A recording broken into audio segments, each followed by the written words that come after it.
Good afternoon for you in the States. Good evening for us here in Israel. We're, in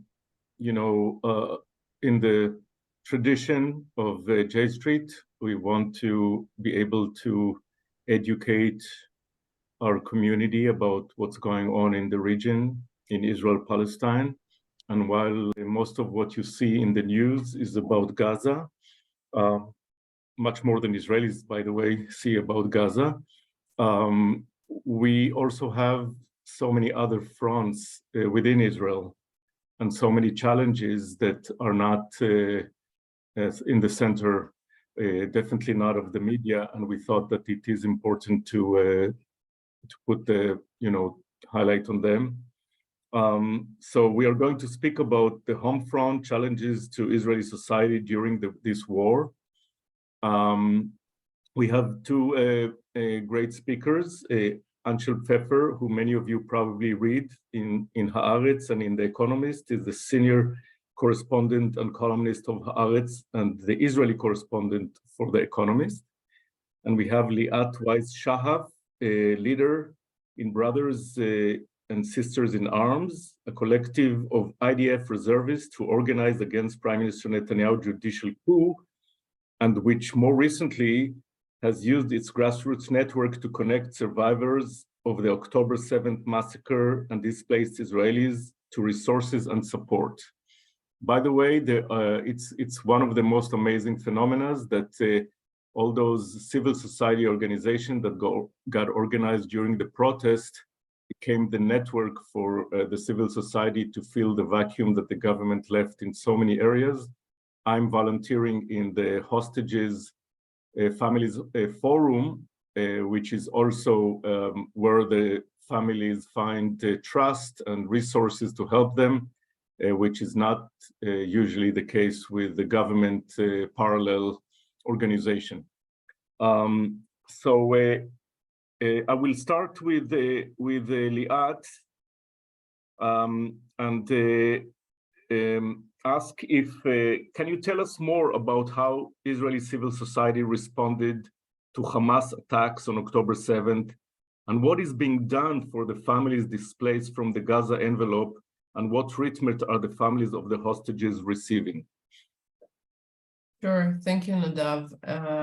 I think that the most exciting or emotional thing that I experienced is 3 hours after we got the news of the attack. We're already founding our first situation room in Tel Aviv, and we were broadcasting in our social networks to bring clothes and some emergency equipment to where we were at that moment in Tel Aviv.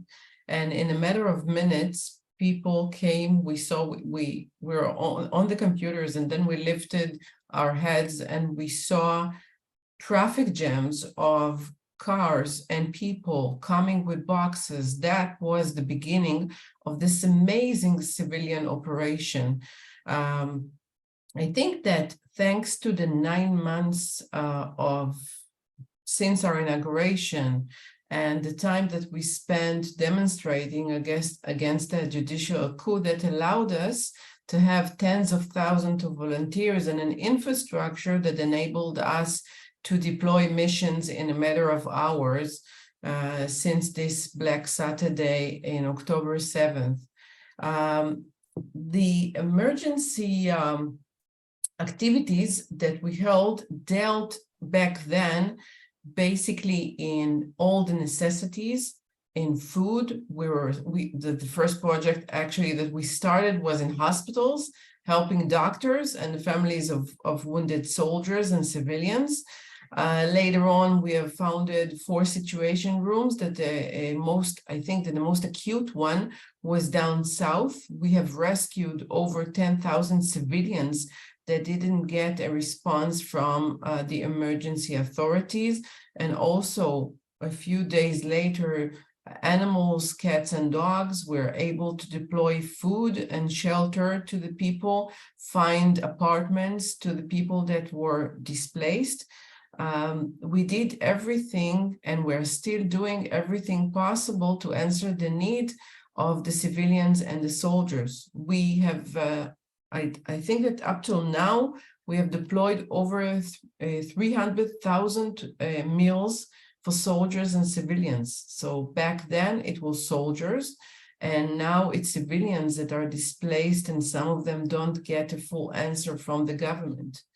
I think that one of the main principles, as you mentioned before, is the fact that we are able to collaborate with a lot of organizations. Some of them were with us in the streets demonstrating, but some are civilian organizations. We appreciate collaborations. We think that we are stronger together. And the fact that we worked in this collaborative manner allowed us to increase the impact of our actions.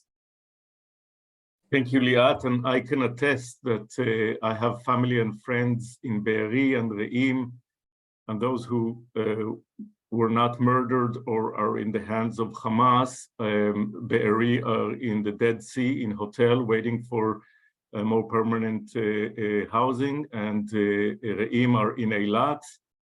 And also my family from Kibbutz Manara, where I was born and raised, are not home because of the Hezbollah attacks, and they're somewhere in Tiberias. So this is a huge phenomena that I think people are not aware of. And it's amazing how the civil society is taking care of them, the same civil society that many of them were called anarchists just before the war because of the protest. So I'll turn to you, Anshel, and if you could kind of speak more generally about the sentiments of Israelis at this moment, both in terms of the war, in terms of how they see the government, and the kind of general feeling of Israelis, and how is it different than the way it is being perceived outside? Well, I think one really fascinating phenomenon right now in the way the Israeli public is regarding both the war and the government is that we're seeing something that never happened previously in wars in Israel and in most countries around the world where a war has begun. So there is people who analyze public opinion and polling call it the rallying around the flag effect, which happens at the beginning of any war in a country. A country which is at war, a country like Israel, which has been attacked in such a heinous way by Hamas, it's natural for that country to have an outburst of patriotism, of society mobilizing itself. And in Israel, we know so well what it is for society to mobilize. We've seen it in the last 2 months with 360,000 reservists in just 2 or 3 days rushing to join their units. Tens of thousands of people coming from abroad to join in. So we've had this rallying around the flag effect in Israel. But what usually happens with a rallying around the flag effect, that it also translates into, at least at the first stages of the war, into higher levels of support also for the government, for the leader, prime minister, president, whatever the country has. And this was also something which was seen in previous wars in Israel in the early stages. What we're seeing in Israel is a very different type of rallying around the flag effect. We're seeing Israelis identify with the need to defend our country from, after what happened on October 7. We're seeing all these wonderful things that Liat was talking about how civil society organizations have come together to work for both in helping soldiers and in helping displaced families which have been displaced by the fighting, both around the borders of Gaza and on the northern border as well. What we're not seeing in the rallying around the flag effect is any type of increased support for the government and for Prime Minister Benjamin Netanyahu. We're seeing actually the opposite. We're seeing a huge wave of anger, disillusionment, distrust of Netanyahu. And I've spoken to people, both Israelis and non-Israelis, who have worked, who are experts on analyzing public opinion, and they're astonished. They're just astonished at the fact that Israel is so much behind the war effort. I think I saw a survey the other day, 84% of Israelis, this is a survey made after the truce ended in Gaza, are in favor of pursuing the war in the way it's being fought right now. And at the same time, 75% of Israelis, are even higher. I saw a poll, I think 76 or 77%, who want Netanyahu, who demand for Netanyahu to resign, either right now immediately or the moment the war is over. So this incredible wave of Israeli solidarity and mobilization of Israeli society is at the same time also an incredible wave of anger against the Netanyahu government. And partly it's because that already before the war, Netanyahu was, because of the protests and because of his very controversial and unpopular judicial overhaul plan, his popularity was already quite low, and it's just that trajectory just continued and just it's metasized. And so many people who voted for him, not just the people, half of Israel who didn't vote for him a year ago in the November 22 election, but probably by now also half of those who did vote for Likud and for other parties of the coalition now believe that he should leave. And I get asked this question quite often in interviews with foreign journalists who ask me, has the Israeli public started to turn against the war? Because we're seeing these very, very high levels of anger and distrust of Netanyahu. And I have to explain to them, it's not the same thing. Israelis no longer associate Netanyahu with their country's a war, with their country's sacrifice. We don't see Netanyahu as representing us. We don't see him as leading us. And also in a very real sense, anybody who has any real knowledge of how the war cabinet is operating knows that Netanyahu is no longer the main person there. It's more or less Benny Gantz, Yoav Gallant, and Gadi Eisenkot who are running the military show. And the Netanyahu government it almost doesn't exist. Not when it comes to, with the exception of really a small handful of competent ministers. Interestingly, they all come from Shas. But all the Likud ministers and all the ministers from the far right parties are proving themselves to be totally inefficient, inept, corrupt, haven't really come up with any serious solutions for so many problems that have been caused by the war, with all these people who've been displaced and the families of people who were killed and taken hostage. Instead, we've seen organizations like Liat, they're the ones who are stepping up and delivering solutions. And it's really strange situation where an entire country is mobilized in that war, and nearly an entire country has totally lost trust in the government, which is supposed to be leading them, but is basically missing in action. Right. And I have to say, I would like to add to what Anshel said, and say that the principle that we work upon is the principle of minding the gap. We would like to stay in places that the government doesn't give a full answer or partial answer. And at the moment that the government steps in, we leave, we step out. Up till now, we haven't stepped out almost from anything.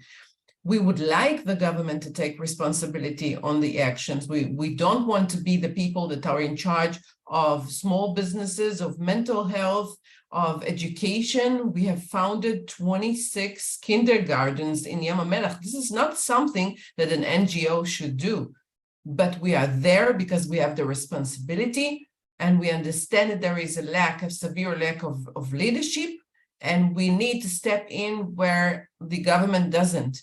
And I say we, not only brothers and sisters in arms, all of the NGOs, all of the organizations in Israel stepped in. And this is not our natural position, not our natural part. We feel obligated and responsible for the civilians and the soldiers. But definitely, as Anshel said, this is something that the government should do. And 60 days later, 60 days after October 7th, it didn't happen yet. You're on mute. Let me ask you, Liat,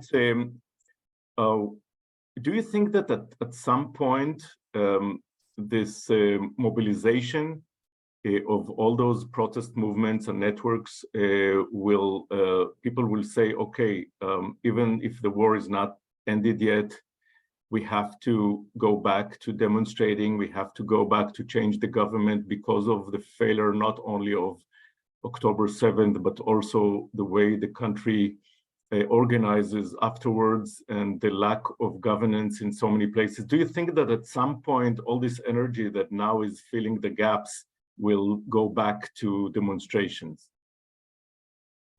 Well, I'm not sure that we are the same people that we were after October 7th, but what we are sure in that we were founded as an organization that wanted to protect Israel, to keep Israel a democracy.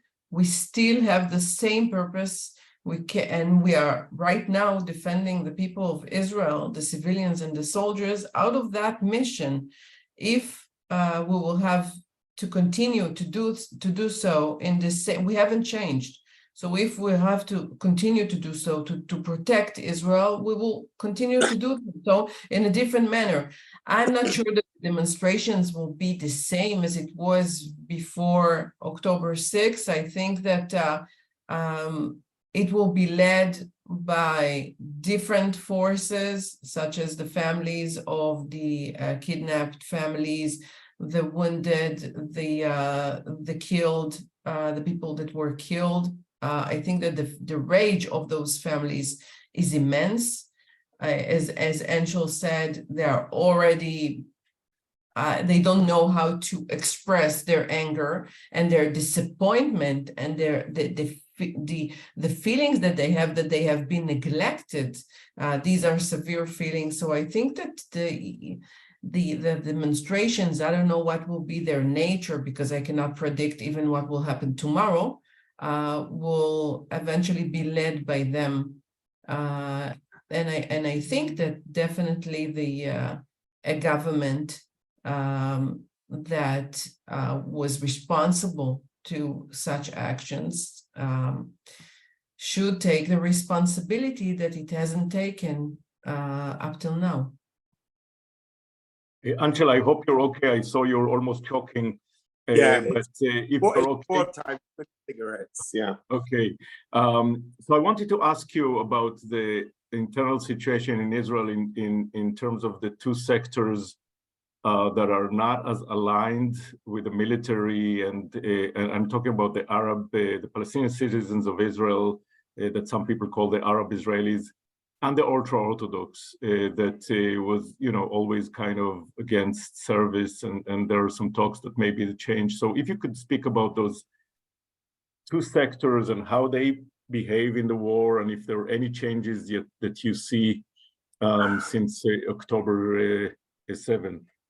Well, I think one of the issues of talking about these two sectors is already in your question. You said some people call them Arab Israelis. Some of them call themselves Arab Israelis. And we're seeing now in so much polling of the Arab Israeli sector, all the Palestinian citizens of Israel, whatever you want to call them. And they, like I say, they call themselves a lot of different names.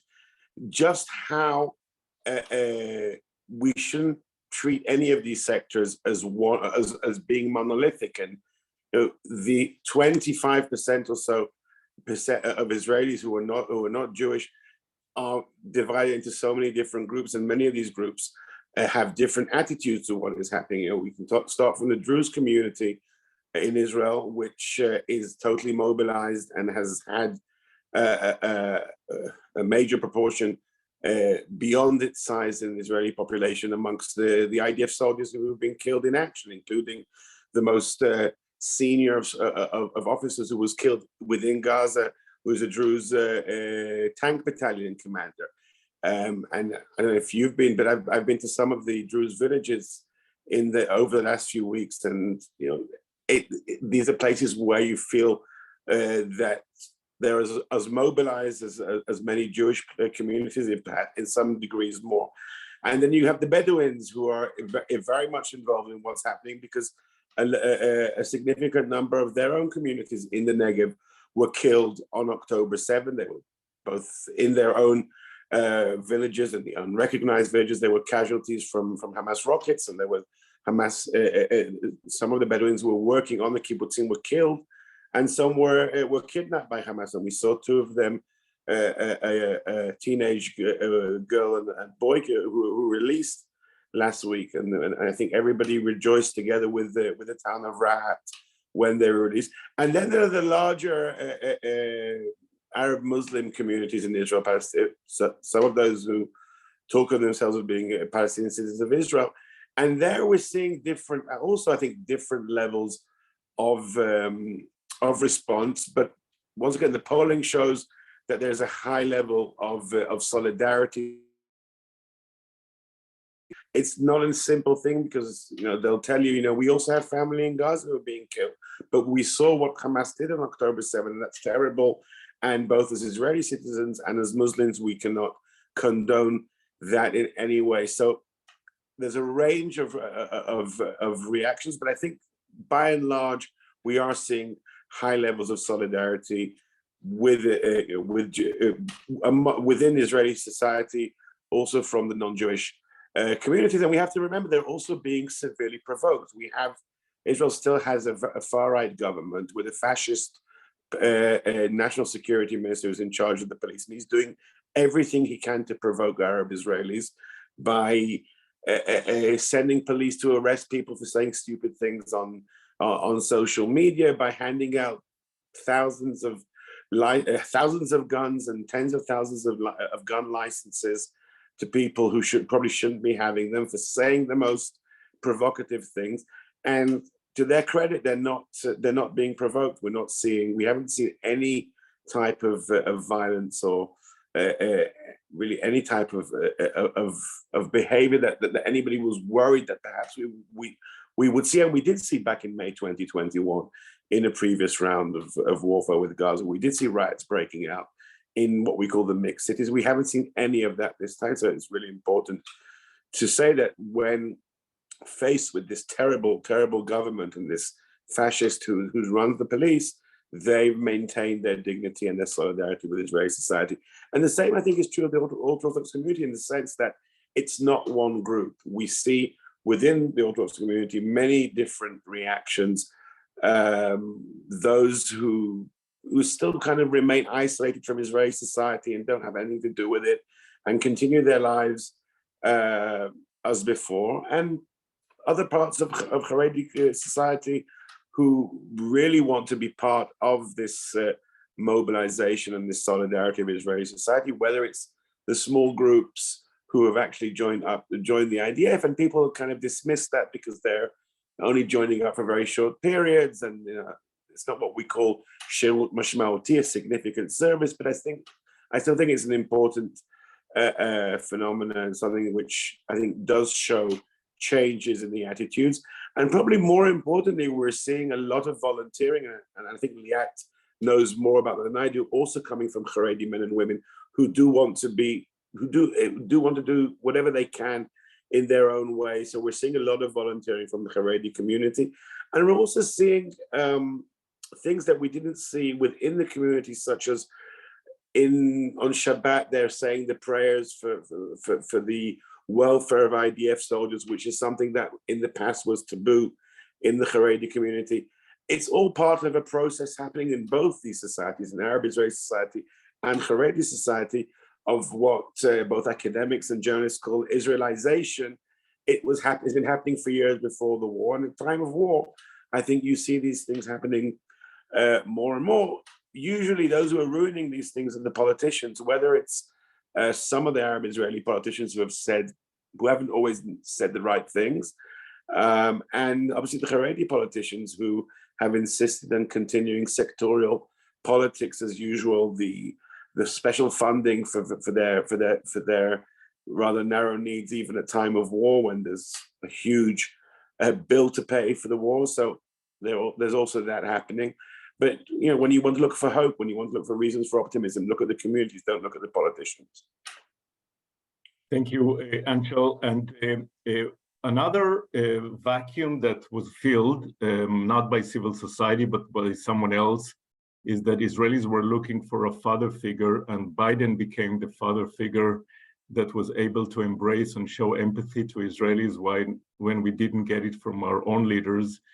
And if you could say something about this, Liat, about the effect of this embrace that we received from President Biden, which I think not only people who tend to be more kind of on the liberal side, even people who used to be kind of Trumpist are looking at this kind of at Biden as a great friend of Israel. Well, I have to say that Biden was always a good friend of Israel. I think that the treatment, or not the treatment, but how the government spoke about Biden before October 6th and after October 7th was completely different. I think that Biden showed not only leadership, but courage, a real courage that is expected from leaders, and we expect from our leader, and we got that from Biden. We expected that from a different leader, but I think that Biden provided it on his own political expense, because he is jeopardizing a lot of his political career and future in supporting he's such strong standing for Israel, when his party is not 100% after him, behind him. And I think that the fact that Biden, not only in words but in action, is supporting Israel gives the Jewish nation a lot of strength, a lot of support. It really helps I know that it's very difficult to comprehend how a leader from a different country is so significant to the people in Israel, but it gives us a boost and a strength, and the understanding that he is supporting us gives us a lot of energy to go on, and it's not easy to go on day by day. So he's a true friend, and we appreciate everything that he's doing. So Anshel, to follow up on this, you said that the country, in a kind of not very common way, is both supporting the war effort but criticizing Netanyahu. And it seems that between Biden and Netanyahu, you're starting to see some issues in terms of how the war should be fought, and what's the day after, and the international law, and treating of civilians. Where will the public be if Biden decides to be tougher with Netanyahu? Will they see it as being tough on Israel, or being tough on a government that they don't appreciate? Well, that's a really good question. And when we examine how Netanyahu has over so many years dealt with different administrations and different presidents, there's always been this kind of attempt by Netanyahu to try and use his disagreements with American presidents to his own political benefit, and sometimes succeeded, sometimes he's failed. Look back to those of us who remember the 1990s. I think at the time when Netanyahu was in conflict with Bill Clinton, because Bill Clinton had spent already many years as president before Netanyahu became prime minister, had come here so many times, had shown so much involvement and real care and interest in what Israel was going throughout the Oslo years, throughout the suicide attacks, the Rabin assassination. I don't think Netanyahu was capable of turning Israelis against Clinton. If you look at what happened in the Obama years, Barack Obama, you can say a lot of good things about him. He did a terrible job at trying to make Israelis trust him as somebody who really cared about Israel. He didn't. It took him 5 years to make a visit to Israel. He said all the wrong things to make Israelis distrust him. I'm not saying he said the wrong things, but they were necessarily wrong things to say, but they certainly were said in the way that were not calculated to get any kind of support from Israeli society as Bill Clinton is. And Bill Clinton was in many ways much more forceful against Israel in real things. I mean, Obama just talked, Clinton actually did things. Obama was a total failure at foreign policy, as we now see. But and in the context of the Israeli society, Netanyahu was very successful in convincing Israelis that Obama hated them because Obama helped him basically to do that. I think with Joe Biden, Netanyahu is going to have a much more difficult job. Biden has just shown Israelis what a decent leader is and how much he cares. And the way he came here just 2 weeks after the massacre, the way he engaged with the families of the victims of the massacre, the way, I mean, just his basic humanity. And so many Israelis felt during, Biden was on the ground for 11 hours. And I think for those 11 hours, Israelis felt there was a leader here because they haven't seen any leadership here for the last 2 months. Certainly not from Netanyahu and his government.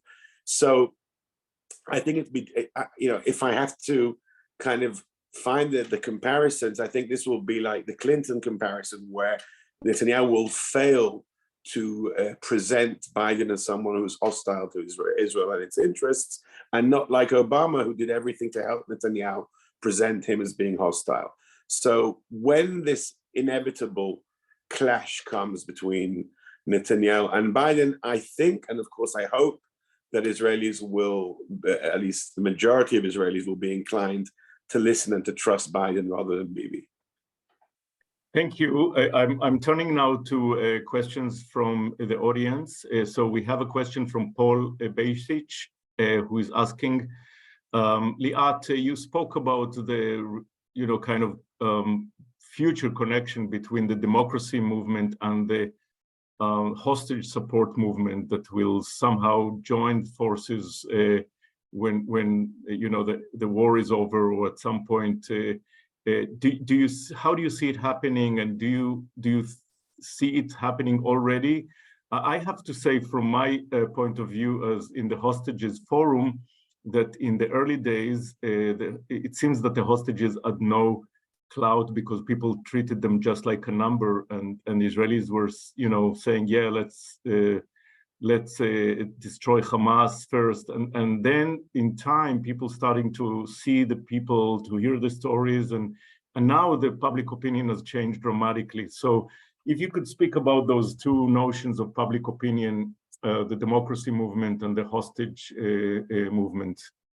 Yeah, so I think that if we go back to Biden and the way that he has treated the families of hostages versus the treatment that they get from the Israeli government, so I think that the first understanding of how a leader should treat the families of hostages was when Biden met with the 14 families of the citizens that held American citizenship, and he sat with them during 2.5 hours. The president of the United States of America sat 2.5 hours with those people.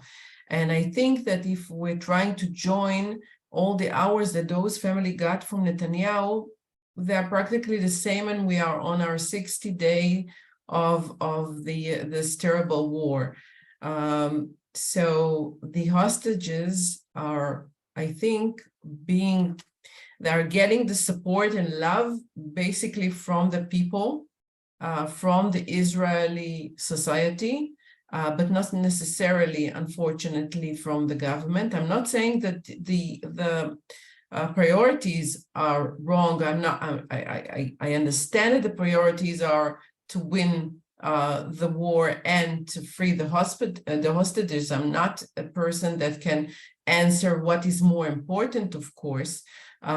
Those two targets are very much important, but I think that it really is a shame that the families of hostages are being treated by the government such as that.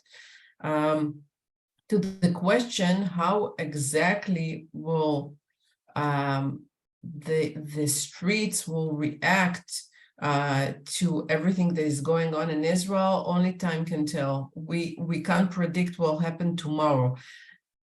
I assume that it will be not like it was before, that organizations with certain identity went to the streets, like Brothers and Sisters in Arms and Bonot Alternativa and all kinds of other organizations, but it will be a very deep and wide civic movement that will be comprised of everyone in the Israeli society that will say enough is enough. The blood is on your hands, you should pay the price. It won't be something like it was before. We are not the same like we were before.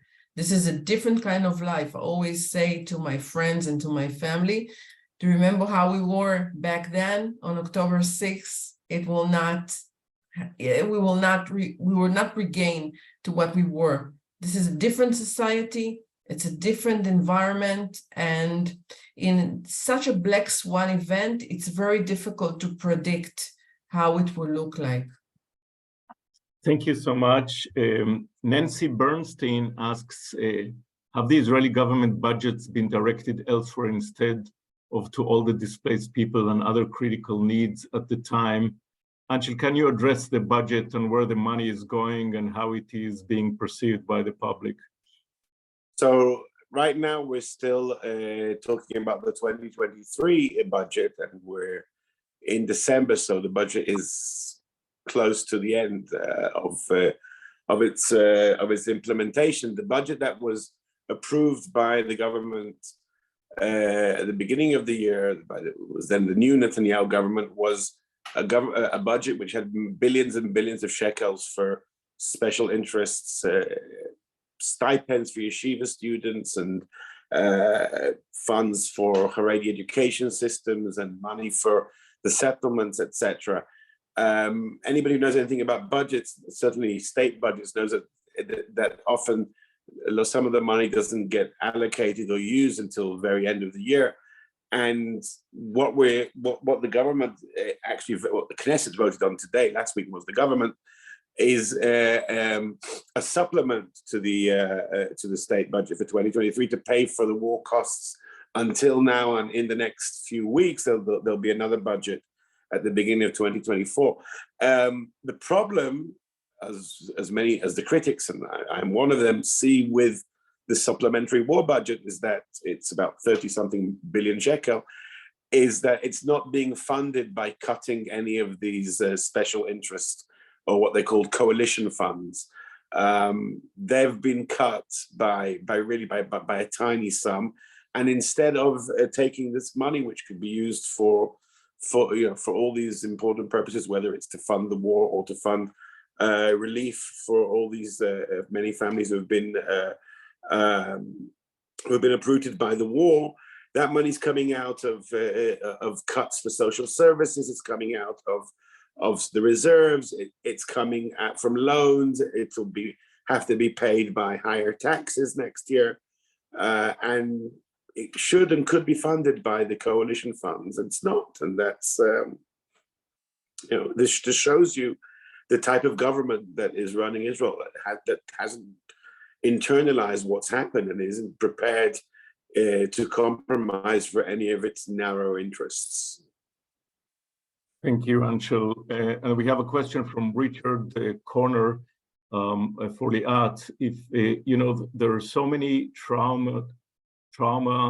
traumatic people, not only people who are affected directly, but also people that are watching the news or watching films of horrible scenes on a social network. So, there is some research that so many Israelis are now in some kind of post-traumatic stress disorder. Could you say something about the treatment and how this is being addressed? Yes, so I'm not a specialist. I'm just a lawyer, not a psychologist and not a psychiatrist. But what I can say is that we are not in post-trauma. The Israeli nation is in trauma. This is not a post situation that we can process or think about what happened. We are in the midst of this acute trauma, acute national trauma. And of course, it comes in various levels due to personalities and people that experience directly the trauma. And of course, watching the social media can be a trauma in itself. As an organization, we understood that we have to have a lot of collaborations. We need to we try to work with the government, but as Anshel said, there are no budgets or the budget have been allocated differently. So the mental support that they should have gotten from the government almost doesn't exist. So as civilian organizations, we have collaborated with every mental hospital in Israel. They help us to train our psychologists and psychiatrists, because people in Israel suffer from something that is called acute trauma. This is trauma that we haven't seen in other places before, and there are certain specialists that the work that they do is amazing. We have fortunately got a lot of experts from the US that helps us to deal with those kinds of traumas. So we help to train, and then we deploy the psychologist according to priorities. Not all civilians are getting what they need to get, because the demand is immense, and we have a hard time answering those needs. Thank you, Liat. You, Anshel, some NMN asks, is it true that the government is clamping down on anti-government protests, social media posts, etc.? Is there, because of the, anger on the one hand and the tendencies of anti-democracy in the government, how do they clash in these days? Well, we're seeing, sorry. We're seeing some of that. We're seeing, first of all, as I mentioned before, there's quite a lot of cases in which Arab Israeli citizens have been arrested or questioned by police over social media posts.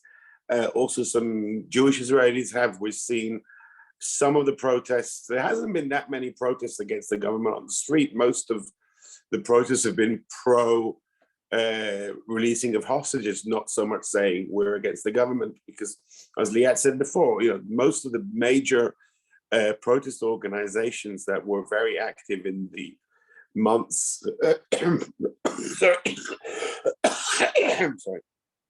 against the judicial overhaul in the months leading up to the war.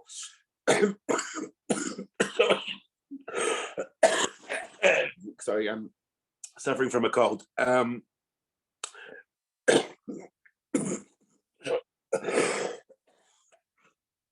Anshel, should I turn to Liat? So they transitioned very quickly to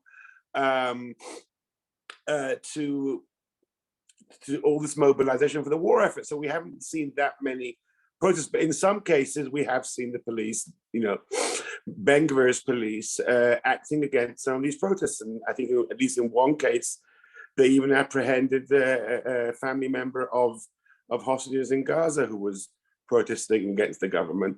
So I wouldn't say there's a crackdown on all types of dissent, but there certainly has been some cases, and every case like that is something that we should be looking at and make, as journalists reporting about it, as activists protesting against it.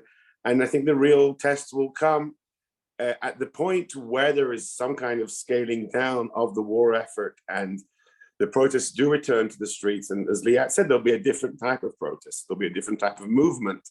The groups and the parts of Israeli society who will be involved in it will not just be the ones who are protesting against the judicial overhaul, and those were big groups already. It'll be a much wider thing, and we'll see how the police act then. We saw some worrying things in the 9 months of the protests against the judicial overhaul. The police, in many cases, acted both violently and in undemocratic ways. But you saw then how Israeli civil society didn't back down, and continued turning up every week, every Saturday night, and often during the week in massive numbers. And that will be the same thing now, however the police act. Thank you. We had several questions about, how the trust can rebuild between Israelis and Palestinians, and what is the future of the Israeli and Palestinian peace camps. So, there are civil society organizations that are trying to work on that. I know that this kind of headquarters in Rahat is doing an amazing job. But on the other hand, there's a lot of people who, cannot differentiate between Hamas and other Palestinians, and there's a lot of kind of fear and hate. Liat, could you say something about it? My personal opinion is that it's still too soon to talk about shared existence, because people are still hurting. They're still in great pain, and when you're hurting, you want to take it on someone.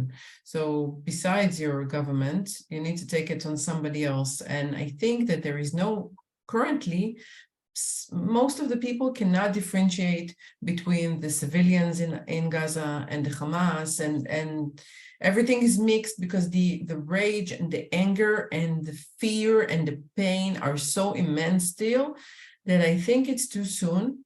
I'm an optimistic in nature. I think that eventually we will have to come up with a solution that will enable both sides to live not together or side by side, but I feel that it's too soon to discuss that at the moment. J Street people are always thinking about the day after and how to bring about a solution. So Seth Pollack is asking, Anshel, if you could say something about Israeli public opinion about the morning after, and to the extent to which Israeli public can embrace a visible political horizon for a Palestinian state, because on the one hand, all the conceptions of the right were trashed in October 7th. On the other hand, people are so fearful and hateful. So how this could be translated into some kind of a policy of the day after. We hear Netanyahu saying no Palestinian Authority, no political horizon. But on the other hand, we see more and more players in the world. Of course, President Biden, first and foremost, are talking about using this moment kind of like after the Yom Kippur War, that turned the trauma into peace with Egypt. So if you could remark on some of where the public is on those issues. Well, first of all, Liat is right. It's too soon. We're just right now 2 months after what happened, and what happened on October 7th. So many people in Israel still talk of Hashabbat. The Shabbat. It's like it was yesterday, and we wake up in the morning and there's this weight on our shoulders, and that weight hasn't been reduced yet. And it doesn't matter whether you're from the left or from the right, or what your politics are in that sense. Any kind of talk about this embracing horizons, it's great for J Street supporters to talk about that from 7,000 miles away. It's just not realistic right now. And when you say, or the questioner, sorry, I didn't catch his name, says all the concepts of the right have fallen, also the concepts of the left have fallen. The concept of, currently the concept of we can build a peaceful future with the Palestinians, that has fallen. It may be resuscitated, it may return, we may be able to rebuild that concept. But as far as Israelis are concerned, all the concepts have fallen, right and left. There is no concept that Israel trusted or based its security on 2 months ago that is currently still standing. The only thing is that we trust the IDF to protect us, even though it failed to do so on October 7th. But to say, oh, it's so obvious the right wing's concept of fallen, that is a very, very bad policy right now for anybody who cares about Israel. Not because I disagree that the right has been vindicated. I don't think the right has been vindicated, but I don't think the left has been vindicated anyway. We need, especially people who support J Street, have to be humble at this moment. I'm not saying to Israelis, oh, all your concepts have fallen, now listen to us. J Street and anybody who supports Israel, whether they're from the left or the right, need to approach us with a level of humility and understand what Israeli society is going through, and not just blithely say, oh, all the right wing's concepts have fallen. The trust that we had in the possibility of a peaceful future, it has been shaken. It doesn't mean that people like me who still believe in that don't want to try and rebuild that trust, but to just assume that that the right's concepts have fallen, Netanyahu's concepts have fallen. Netanyahu doesn't represent anymore the Israeli right wing. It's still there. When Netanyahu goes, and I hope it will be very soon, but I'm not confident that's going to happen. There will still be a lot of work to be done to convince Israelis that they can have a peaceful future with the Palestinians. Now, I don't think we should lose hope, because as you mentioned, after Yom Kippur War in 1973, 6 years later in 1979, Anwar Sadat landed in Jerusalem. But if we were holding this conversation 50 years ago, in the aftermath of the Yom Kippur War, it would also seem impossible. And it did take 6 years, and it took a change of government. And actually it happened under a Likud government. So, and nobody imagined that peace with Egypt would come actually under a Likud government rather than under a Labour government. So all these preconcepts of how it should happen, 30 years, the Oslo process didn't lead to anything. And now we're at the part where we really have to be a lot more humble about our policy prescriptions for Israel, especially if for people who are speaking far away from Israel. First of all, I want to be fair to Seth Pollack. He wasn't the one who said all the concepts of the right is falling. This was me. So your anger should be towards me. I want to ask both of you, because the world is seeing totally different pictures than Israelis. Not only that, I have to say, and this is Anshel for you as a media person, that it seems that most of the people in the in the studios that are talking about the war are not talking about as journalists. They're talking about as Israelis who are want to get everybody excited around the patriotism, and there's a lot of mobilized media. Haaretz is different in this way, of course. But if you could speak about, I don't know if you get to see foreign media or you, Liat, and see the difference in the way people see it, and that's why also maybe so many Israelis are so shocked by the way the world is treating it, not only because, of course, our trauma from October 7th, but also because of what our media is focusing on, and also what and the international media. But you have to remember, journalists are also human beings. That's a surprise. There's nothing wrong with a journalist identifying with his country. And Haaretz, a large number of journalists at Haaretz are currently mobilized and in Miluim, and almost everybody at Haaretz has relatives and family who are in Miluim, and I have sons and brothers who are currently fighting. I think it's the most normal thing for an Israeli journalist to identify with his country. I think any person should identify with Israel now. Israel is the right side of it. I hope J Street understands that Israel's the right side here, and not the Palestinian side. They're the wrong side here. I say that as a left-wing Israeli.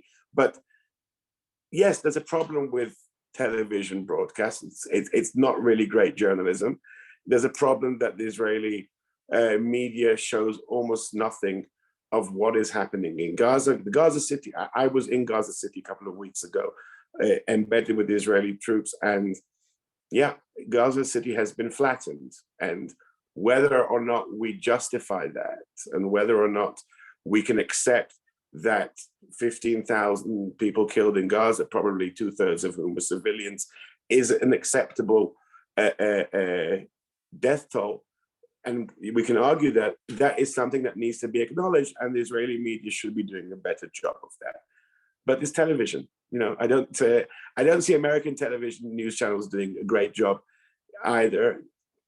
That's why I work in print journalism. I think it's real journalism.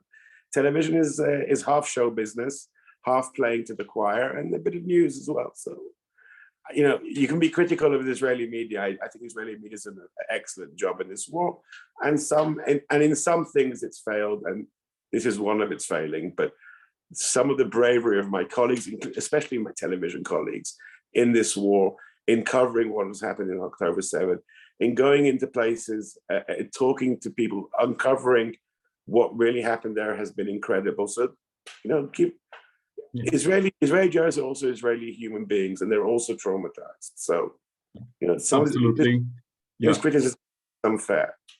Yeah, absolutely. Of course, it was a generalization, and I have to say that when I really want to know what's going on in the military sense, I go to Amos Harel. When I want to know what's going on in the region, I go to Tzvi Bar-El. And there are some great reporters, but I want to just, we reached the end of the hour and we have to wrap up. I will just say that to your comment, whether J Street should be on the side of Israel. J Street is always on the side of Israel. We're a pro-Zionist organization, a pro-Israeli organization, but we actually believe that being pro-Israeli does not mean being anti-Palestinian. We do believe that Hamas is the enemy of both Israelis and Palestinians, but we tend not to separate the world between Israelis and Palestinians, but between those who want a solution and those who don't. And that's my opportunity to kind of say the final words. And thank you so much for your participation in this late hour in Israel. And thank you for all the people that came to listen to what's going on in Israel and for caring so deeply about what's going on in Israel, which is exactly why J Street was created, to create a space where liberal, progressive Jews could love Israel, care about Israel, even if they're critical against the government. So I want to thank all of you. Thank you, Liat. Thank you, Anshel. Thank you. Let's hope for better days. I'm sure we shall prevail. Thank you very much. Thank you. Good night. Good night.